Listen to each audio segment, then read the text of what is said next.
नमस्कार, दिल्ली न्यूज में आपका बहुत बहुत स्वागत है। चलिए देखते हैं आज की 15 फटाफट बड़ी खबरों को। आपके स्टार प्रचारकों की लिस्ट में केजरीवाल, सिसोदिया और सत्येंद्र जैन का नाम भी। आम आदमी पार्टी ने 16 अप्रैल को लोकसभा चुनाव में गुजरात के लिए 40 स्टार प्रचारकों की सूची जारी की। इस लिस्ट में मुख्यमंत्री अरविंद केजरीवाल, उनकी पत्नी सुनीता केजरीवाल, पंजाब के मुख्यमंत्री भगवंत मान, मनीष सिसोदिया, सत्येंद्र जैन, राघव चड्ढा समेत अन्य नेताओं के नाम शामिल हैं। आम आदमी पार्टी के इस लिस्ट में अरविंद केजरीवाल, मनीष सिसोदिया और सत्येंद्र जैन का नाम देकर पार्टी ने स्पष्ट कर दिया कि वो पूरी ताकत से अपने तीनों ही नेताओं के साथ खड़ी है। दिल्ली पुलिस ने बताया, न्यूज क्लिक मामले में आरोपियों पर यूएपीए के तहत चलेगा केस। न्यूज क्लिक मामले में दिल्ली पुलिस को यूएपीए के तहत केस चलाने के लिए मंजूरी मिल गई है। पुलिस ने मंगलवार को अदालत को यह जानकारी दी। दिल्ली पुलिस ने यहां अदालत को बताया कि न्यूज क्लिक के संस्थापक प्रवीर पुरकायस्थ के खिलाफ आतंकवाद विरोधी कानून यूएपीए के तहत मुकदमा चलाने के लिए जरूरी मंजूरी प्राप्त कर ली गई है। बता दें कि समाचार पोर्टल पर चीन समर्थक प्रचार प्रसार के लिए धन प्राप्त करने का आरोप है। दिल्ली पुलिस ने सूचित किया कि यूएपीए की धारा 45 और सीआरपीसी 193 के तहत केस चलाने की सभी मंजूरी मिल गई है। एलजी का केजरीवाल को खुला पत्र, कहा सरकार की नाकामियों के कारण दिल्ली बेहाल। दिल्ली के उपराज्यपाल वीके सक्सेना ने दिल्ली के मुख्यमंत्री अरविंद केजरीवाल को एक खुला पत्र लिखा है। इसमें उन्होंने दिल्ली की मंत्री आतिशी की ओर से दिल्ली में पानी को लेकर हुई घटना पर उनको लिखे गए पत्र का मुद्दा उठाया। उनका कहना है कि दिल्ली सरकार की नाकामियों के चलते दिल्ली में पेयजल की परेशानी हो रही है। वहीं मंत्री जिम्मेदारी लेने की बजाय असंवेदनशील तरीके से पत्र लिख रहे हैं। आपके नेता संजय सिंह ने किया तिहाड़ जेल में आतंकी से जुड़ा चौंकाने वाला दावा। दिल्ली के मुख्यमंत्री अरविंद केजरीवाल को जेल में प्रताड़ित किए जाने का दावा करने वाले आप नेता और राज्यसभा सांसद संजय सिंह ने अब एक और बड़ा दावा किया है। उन्होंने दावा किया कि तिहाड़ जेल के अंदर एक कुख्यात अपराधी बंद है। उसके परिवार और वकीलों से मुलाकात बैरक के अंदर कराई जाती है। उन्होंने कहा, ज्यादा मुंह मत खुलवाइए, मैं 6 महीने रहकर आया हूं जेल में। दरअसल संजय सिंह से इस मामले पर सवाल किया गया था कि जेल प्रशासन ये कह रहा है कि जो कुछ हो रहा है जेल मैनुअल के हिसाब से हो रहा है। इसी पर संजय सिंह बयान दिया है।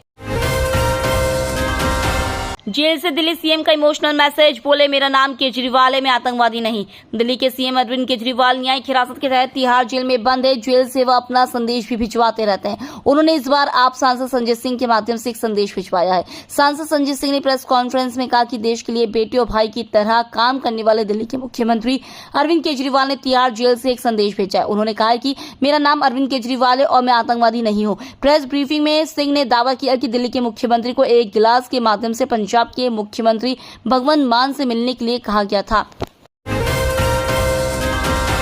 भारत आने से पहले एलन मस्क ने की बड़ी डील, टेस्ला की कार में लगेंगे टाटा के चिप। रतन टाटा की कंपनी और एलन मस्क की टेस्ला के बीच एक बड़ी डील हुई है। टेस्ला ने अपनी कारों के लिए टाटा इलेक्ट्रॉनिक्स से सेमीकंडक्टर चिप खरीदने के लिए यह बड़ी डील की है। यह डील ऐसे समय में हुई है जब टेस्ला भारत में फैक्ट्री लगाने की पूरी कोशिश कर रहा है। हाल ही में सोशल मीडिया प्लेटफॉर्म एक्स पर एलन मस्क ने जानकारी दी थी कि वह भारत के प्रधानमंत्री नरेंद्र मोदी से मुलाकात कर सकते हैं।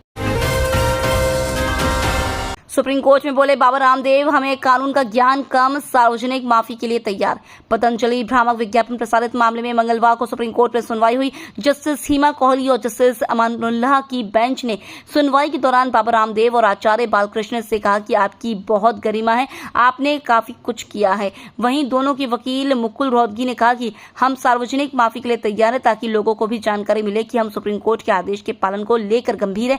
इस पर जस्टिस अमानुल्लाह ने कहा कि इसके लिए आपको हमारे सलाह की जरूरत नहीं। सलमान खान के घर के बाहर गोली चलाने वाले दोनों शूटर गिरफ्तार। अभिनेता सलमान खान की मुंबई स्थित घर पर ताबड़तोड़ फायरिंग करने वाले शूटरों को मुंबई पुलिस ने गिरफ्तार कर लिया है। पुलिस ने गुजरात से गिरफ्तार किया है। दोनों बिहार के वेस्ट चंपारण में मसीह की रहने वाले हैं। इनकी पहचान विकी साहब गुप्ता और सागर श्री जोगेंद्र पाल के रूप में हुई है। इन्हीं 2 शूटरों ने सलमान के घर पर फायरिंग की थी, जो अब पुलिस की गिरफ्त में आ चुका है। शराब घोटाले में ईडी की कार्रवाई के बाद आपका दावा, बोले चरणप्रीत ने विकसित भारत के लिए किया कैंपेन। दिल्ली के कथित आबकारी नीति घोटाले में प्रवर्तन निदेशालय ने चरणप्रीत सिंह को गिरफ्तार किया है। बताया जाता है कि गोवा विधानसभा चुनाव 2022 के दौरान चरणप्रीत सिंह ही आम आदमी पार्टी के फंड को मैनेज करते थे। ईडी की इस कार्रवाई के बाद अब आम आदमी पार्टी की तरफ से भी प्रतिक्रिया सामने आई है। आप नेता और दिल्ली सरकार के मंत्री सौरभ भारद्वाज ने दावा किया है कि चरणप्रीत ने आखिरी कैंपेन विकसित भारत के लिए किया था। एक प्रेस कॉन्फ्रेंस में सौरभ भारद्वाज ने कहा, मैं आपको बता दूं कि चरणप्रीत आखिरी बार प्रधानमंत्री नरेंद्र मोदी के कैंपेन विकसित भारत पर काम कर रहे थे। शराब घोटाले में ईडी की कार्रवाई के बाद आपका दावा। दिल्ली हाईकोर्ट ने मंगलवार को मौलाना आजाद एजुकेशन फाउंडेशन को भंग करने के केंद्र के फैसले को बरकरार रखा। मौलाना आजाद एजुकेशन फाउंडेशन को 1989 में स्थापित किया गया था। इसकी स्थापना का मकसद शैक्षणिक रूप से पिछड़े अल्पसंख्यकों के बीच शिक्षा को बढ़ावा देना था। कार्यवाहक मुख्य न्यायाधीश मनमोहन की अध्यक्षता वाली पीठ ने मौलाना आजाद एजुकेशन फाउंडेशन को भंग करने के खिलाफ सैयदन हमीद, जॉन दयाल और दया सिंह की जनहित याचिका को खारिज कर दिया। रेलवे ने दिल्ली से बिहार के लिए चलाई ये 4 स्पेशल ट्रेनें।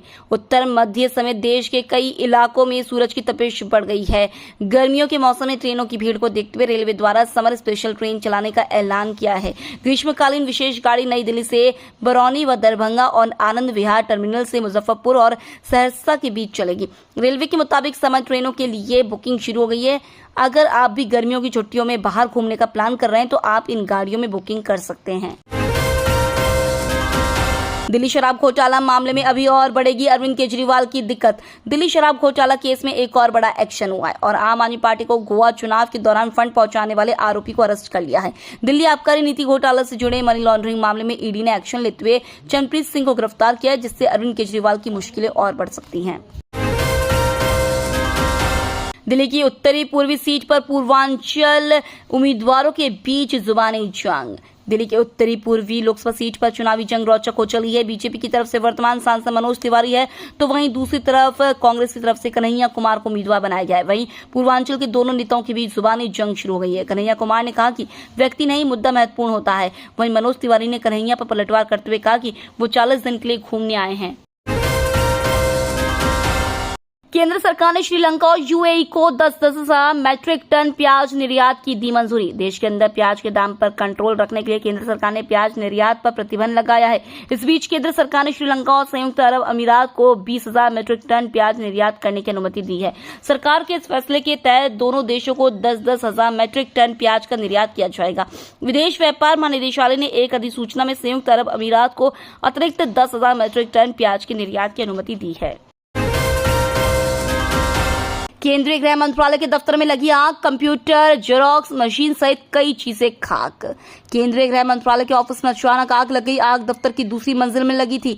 मिली जानकारी के अनुसार आग से उस फ्लोर में मौजूद कंप्यूटर, जेरोक्स मशीन और कुछ दस्तावेज जलकर खाक हो गए हैं। हालांकि इस आग से किसी इंसान के हताहत होने की खबर नहीं है। दमकल विभाग की गाड़ियों ने आग पर काबू पा लिया है। गनीमत रही कि आग के समय केंद्रीय गृह मंत्री अमित शाह इमारत में मौजूद नहीं थे। तो ये थी आज की बड़ी खबरें। डेली खबरों से अपडेट रहने के लिए चैनल को सब्सक्राइब करना बिल्कुल न भूलें। धन्यवाद।